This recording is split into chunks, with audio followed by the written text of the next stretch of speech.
Olá, excelente tarde, sou a doutora Elisete Caffey. Nossa dica do dia hoje é sobre o tratamento integrativo da esteatose hepática. O que seria a esteatose hepática? Quando a quantidade de triglicérides e ácidos graxos que estão dentro do fígado é desproporcional ao sistema destoxificante do fígado, que ela é feito pelas duas enzimas, superóxido dismutase e glutationa peroxidase.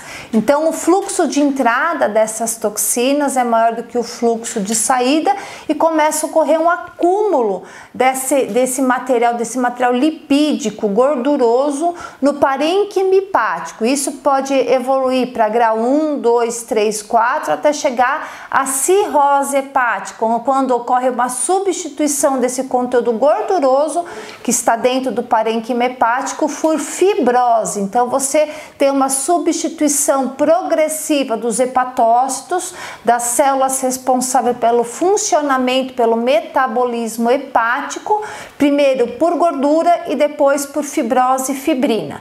Qual que é a causa desse adoecimento? Então, primeiro a gente tem que entender a fisiologia. Como que funciona a metabologia hepática? Então, o fígado é o nosso órgão responsável pela emulsificação de gordura. Tudo que é gorduroso no nosso corpo deve passar pelo fígado para o fígado doar um metil, um radical CH4 e transformar aquilo que é lipossolúvel, que é lipídico, em algo hidrossolúvel, que é miscível em água, para poder o quê? Ser transportado pelo nosso plasma, que é a base água, passar pela nossa membrana, nossa matriz extracelular, que é 70 a 90% de água do nosso corpo, passar pelo nosso citoplasma, que é algo hídrico, lipídico, hidrossolúvel, e poder ser metabolizado pelas células, tá? Então, quais são os três principais metabolismos que o fígado faz? Ele faz principalmente o processo digestório lipídico. Então, tudo que a gente ingere de gordura tem que ser metabolizado pelo fígado, tá? Ele também faz a excreção de tudo aquilo que é lipossolúvel, tá? Todas as toxinas lipossolúveis, por exemplo, o chumbo, o mercúrio, né? Dos alimentos, por exemplo, peixes e frutos do mar, elementos com muito corante, né? Tudo que tem cor tem metal, então tem que ter passagem hepática. Cádmio, berílio, que é dos poluentes ambientais, que são lipídicos, também passa pelo fígado, vai receber um radical metil, CH4, e vai ser eliminado através das fezes, que é a estercobilina das fezes, e o urobilinogênio da urina. Tá? Se o fluxo de entrada desses lipídicos é proporcional à capacidade de metabolização geneticamente compatível do fígado, o fluxo de entrada igual ao fluxo de saída, tudo bem. Se essa quantidade de toxinas ela começa a exacerbar, o que começa a acontecer? Sobrar um conteúdo lipídico sem metilação, gotículas de gordura que começam a passar pelos vasos sanguíneos e linfáticos. Daí ocorre um recrutamento das nossas células transportadoras de lipídios, que são os quilomicrons, o colesterol e o triglicérides, que vai fazer essa adsorção desses lípides para poder fazer o transporte sérico. Se esse fluxo de toxinas ele se mantém, não é algo momentâneo, não é algo pontual, esses ácidos graxos, esses triglicérides, esse colesterol começa a se acumular ou nos miócitos das arteríolas, podendo ocasionar, por exemplo, a longo prazo uma aterosclerose, ou dentro dos adipócitos, podendo causar uma obesidade visceral, né, assim, metabólica, ou se depositar dentro das articulações, podendo causar as alterações osteoarticulares, artrite, artrose, né? Outra coisa que o fígado também faz, ele faz a metilação, faz a ativação de tudo que é lipídico. Então são as vitaminas lipossolúveis, A, D, E, K, complexo B, e todos os hormônios. Os hormônios são lípides, eles são derivados do ergosterol, que é primo do colesterol. Então eles são produzidos pelas gônadas, passam pelo fígado, onde são transportados pelas globulinas transportadoras de hormônio, né? No caso, a CBG, ela vai transportar o cortisol e a progesterona. A SHBG vai transportar a testosterona e o estradiol, e o TBG vai transportar T4 e T3. Se a carga tóxica ela continua sendo maior do que a capacidade do corpo de detoxificar, o corpo perde a capacidade de eliminar esses lípides pela estercobilina, pelo urobilinogênio, né? Triglicérides, colesterol, ácido úrico. O que começa a acontecer? Começa a acontecer uma saturação do fígado. O fígado ele deixa de metilar as vitaminas lipossolúveis A, D, E, K, complexo B, elas passam a ficar em altos níveis séricos, né, circulantes em níveis razoáveis ou até às vezes elevados, mas elas não conseguem chegar ao seu sítio de atuação. Então são pessoas às vezes que possuem altos níveis de vitamina D3 no sangue, só que a nível celular, né, tem sintomas de baixo nível, porque não consegue chegar ao seu sítio de atuação. Isso também acontece com os hormônios, né? Por quê? Porque começa a utilizar as globulinas transportadoras de hormônio no transporte dessas toxinas e deixam de transportar os hormônios. Então, os níveis séricos desses hormônios, eles começam a ficar de maneira boa, razoável, mas a reserva livre, que é aquela funcional, não chega no seu sítio de atuação, que são nas células-alvo. E aí o paciente tem, às vezes, exames perfeitos, só que um sintoma metabólico de hiperfuncionamento. E quando todo esse processo se exaure, né? Porque, às vezes, a última instância desse mecanismo de compensação da metabologia hepática é, inicialmente, um aumento da ativação das enzimas responsáveis pelo processo de detoxificação hepática, superoxidismutase e a glutationa peroxidase.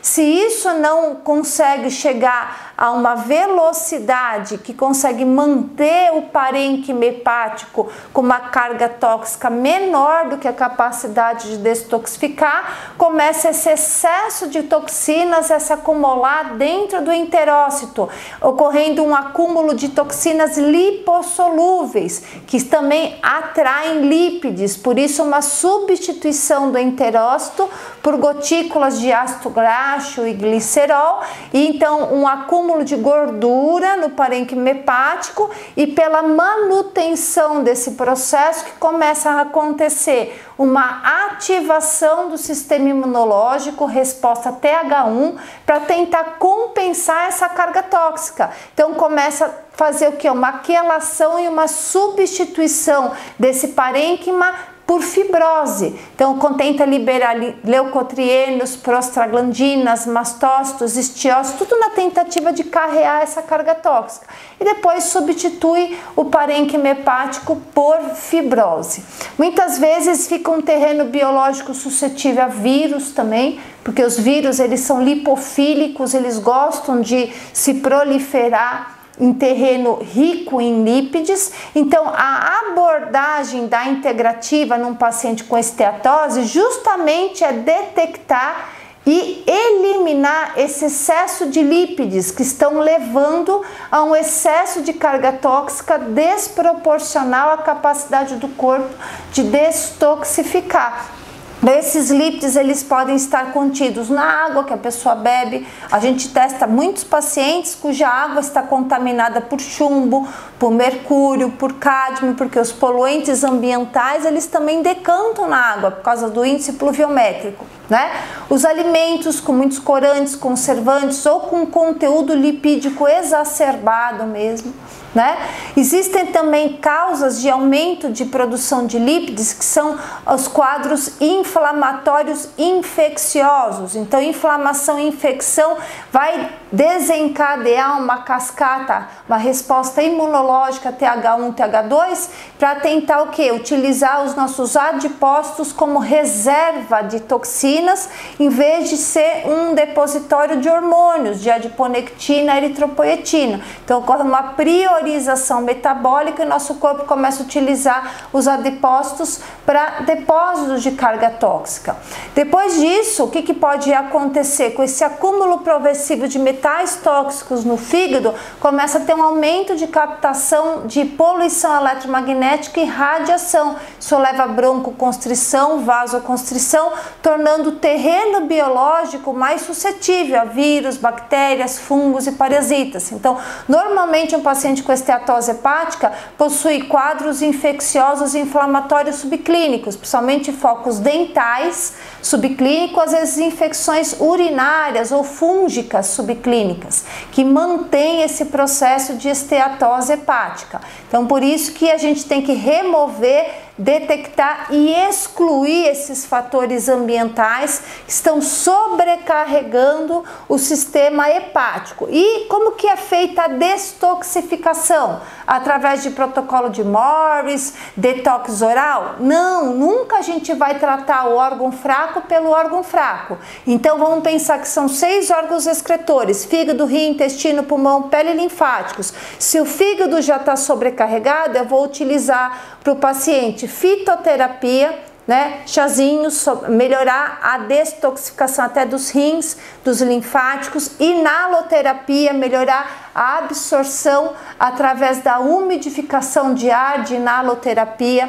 Eu vou utilizar banhos tanto de imersão como escaldapés, banhos de assento, drenagem linfática para otimizar todo o processo de detoxificação através de pele, pulmão, linfáticos e rins, e diminuir a sobrecarga de toxinas através do fígado. Dessa forma, com a adaptação do terreno biológico, a capacidade genética do corpo de detoxificar, você vai podendo progressivamente deixar de substituir o parênquima hepático por fibrose e por gordura. Existem alguns fitoterápicos que auxiliam também nesse processo de conversão dos adipócitos e melhora metabólica hepática, tais como silemarina, alcachofra e principalmente a fitoterapia, hortelã, camomila, erva doce, capim-cidreira, que vão fazendo esse processo progressivo a fim de que consiga se adaptar novamente o terreno biológico